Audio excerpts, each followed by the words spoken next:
Imagine waking up every morning knowing that half the planet thinks you're a robot in a skin suit, and the other half blames you for ruining society. That's not a hypothetical. That's Mark Zuckerberg's Tuesday. People love to say, must be nice when you're worth $120 billion. But let's be honest, being Mark Zuckerberg sucks. Not in the burnt toast kind of way. No, this is the full package. Global surveillance conspiracy theories, congressional interrogations, and people screaming, Zuck is watching, if you so much as open Twitter. And the wildest part, you didn't even mean for this to happen. Not really. There was no grand plan to become the overlord of global communication. You weren't chasing fame or fortune. You just liked making stuff and quietly being better than everyone else. You start off as a quiet, socially awkward teenager in Dobbs Ferry, New York. Not unpopular, but definitely the kid teachers asked to help with the projector because you've already fixed it twice. While everyone else is discovering body spray, skateboarding, and what not to do with hair gel, you're coding music apps in your bedroom, wearing a zip-up hoodie that hasn't been washed in a week. Your hobbies? Latin, fencing, and programming websites instead of socializing. You're not trying to be antisocial. You just don't understand why people enjoy small talk when they could be debugging JavaScript. While your classmates are learning to parallel park, you're reverse engineering AOL Instant Messenger to prank your dad. Because apparently your teenage rebellion is writing code that messes with the family computer. And this isn't a phase. This is the beginning of the end.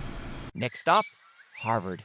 Because obviously, where else is a 17-year-old code wizard with a laptop and zero tolerance for human interaction supposed to go? You move in, keep your head down, and while your roommate's figuring out how to sneak cheap vodka into the dorm, you're building a website to rank people's faces. Yes, faces. You call it Face Mash. And in case that sounds too harmless, it immediately crashes the entire Harvard server system because so many students are trying to rate each other hot or not. You get dragged in front of the disciplinary board, accused of unethical behavior, and probably making the IT guy cry. You shrug, you delete it. Lesson learned? Not exactly. Because now you've got an idea, something bigger, a social network just for Harvard students. You call it the Facebook. Simple, functional, possibly evil. You launch it from your dorm room, half for fun, half because you don't feel like finishing that Latin assignment. You figure a few people will use it. Maybe it'll help people meet each other. Maybe it'll give you something to do between coding marathons. Fast forward 6 months, you've accidentally invented a global empire. Your classmates are still figuring out their majors. You're getting emails from investors, tech giants, and people who think you've revolutionized human connection. You just wanted to make a website for party invites and roommate drama. Now, you own the internet. Congratulations. Let the suffering begin. You drop out of Harvard, pack your laptop and 3 identical hoodies, and move to Palo Alto, the spiritual home of tech geniuses, startups, and people who think sleep is a conspiracy. You rent a house with some friends, except you never really live in the house.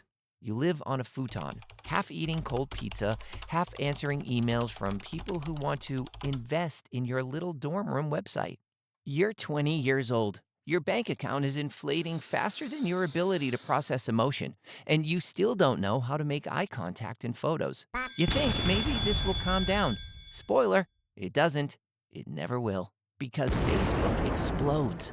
Everyone's signing up. College kids, adults, grandparents, that one uncle who posts too much and doesn't know how to crop a profile picture. Your little side project has become the central nervous system of the internet. People start using it for everything.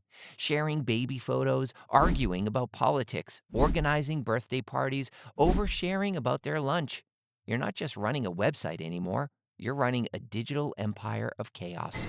Congrats! You're now the CEO of oversharing. And things, they're about to get real weird. Because the platform you built to connect people is now getting blamed for basically everything. Mental health problems? Facebook. Political unrest? Facebook. Your mom's weird addiction to minion memes? Definitely Facebook. The site you created for party invites is now being accused of destroying democracy in 17 countries. And just like that, Congress calls. Not because they understand what's happening, They don't, but because you've become the tech guy and someone has to get yelled at. You show up in a suit, sit in front of a panel of people who think Wi-Fi is a brand of cereal, and they start grilling you like it's your fault they clicked on an ad for miracle weight loss berries in 2009. Does Facebook track its users? You answer, clearly. They stare at you like you just recited the digits of pi backwards.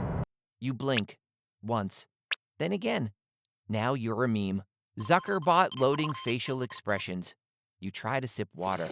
Zuck drinks like a lizard king. You didn't ask for this. You just wanted to build something cool. Now you're the human version of a software update nobody trusts. The public? Oh, they've made up their minds. You're not just a tech CEO anymore. You're the final boss of the internet. Every photo of you becomes a conspiracy theory. You smile? Fake. You don't smile? Definitely fake. You post about your dog? Clearly a distraction while you harvest their data through the TV. You try to be normal. Talk about family. Share a casual beach pic. Then you go surfing one time, slather on a reasonable amount of sunscreen, like any dermatologist would recommend, and now you're Data Dracula, the ghost of privacy, haunting the waves in SPF 9000. The photo haunts you. People paint murals of it. You're not even mad. You're just confused how this became your legacy. So, you pivot, reinvent, escape, enter the Metaverse. Your latest big idea. You drop $40 billion. Yes, billion. Into building a virtual world where people float around legless like confused ghosts, staring at low-res furniture and trying to figure out why their avatars can't pick things up. You call it the future of human connection. Everyone else calls it Wii Sports with existential dread. You hold meetings in VR, business presentations with cartoon eyes and floating torsos. You spend hours explaining why none of the avatars have legs yet. People think you've finally snapped. Maybe you have, but it's too late now. You've bet the farm, the bank, and your reputation on this pixelated fever dream. And guess what? They still hate it. They hate Meta. They hate Facebook, and sometimes they just hate you for existing. Meanwhile, TikTok shows up like the cool new kid at school, and suddenly Facebook isn't a tech empire anymore. It's the digital version of your aunt's garage sale. Kids are deleting it from their phones. Adults are calling it face space. Your mom still thinks it's a search engine. So you panic a little. You copy TikTok, call it Reels, shove it into Instagram like it's new and improved, except it's not improved, it's worse. Nobody uses it, nobody wants it. And every time someone opens the app, they're greeted by some poor guy lip-syncing into his bathroom mirror with 14 views. People scream, not figuratively, literally in your DMs. They want the old Instagram back, so you tweak it. They hate that too. You add features, mass rebellion. You remove features, global meltdown. You're basically the IT guy for all of humanity, except when you try to reboot the system, they demand your head on a digital pike. You try a formal announcement. We hear your feedback and are committed to improving your experience. Translation? You don't sleep anymore, and everyone's still mad. At this point, you could offer to personally mow their lawns and still get roasted for doing it algorithmically. And your personal life? Oh yeah, that's toast. You own multiple properties. Hawaii, California, Montana. Not for fun, but for privacy. Spoiler, you get none. You fly somewhere for a break, and Reddit immediately assumes you're building a secret underground lab to harvest thoughts. Someone zooms in on your shopping bag. Is that brain fluid? It's sparkling water. You give up. You try hobbies, regular ones. You take up Brazilian Jiu-Jitsu. Not for a headline, just because you like it. You win a tournament. Proudly smile in a photo. Mark Zuckerberg fakes martial arts victory using CGI. Right. Because apparently you're not just a CEO. You're also an elite VFX specialist running simulations for clout. You can't live normally because normal doesn't exist. Not for you. You blink at a press event, Twitter declares you've upgraded your firmware. You sneeze in public?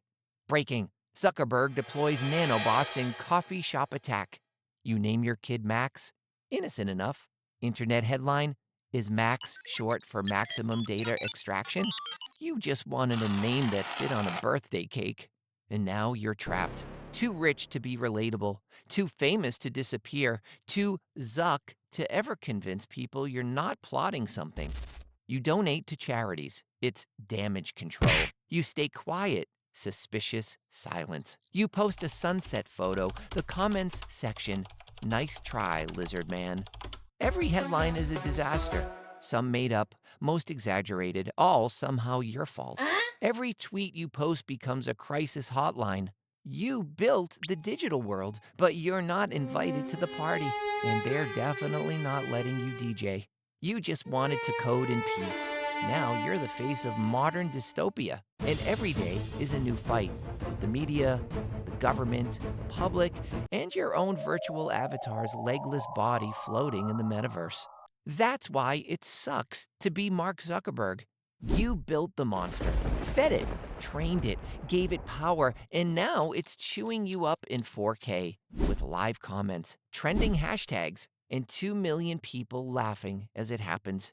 You can't log off. You can't blink right. You just keep updating. Forever.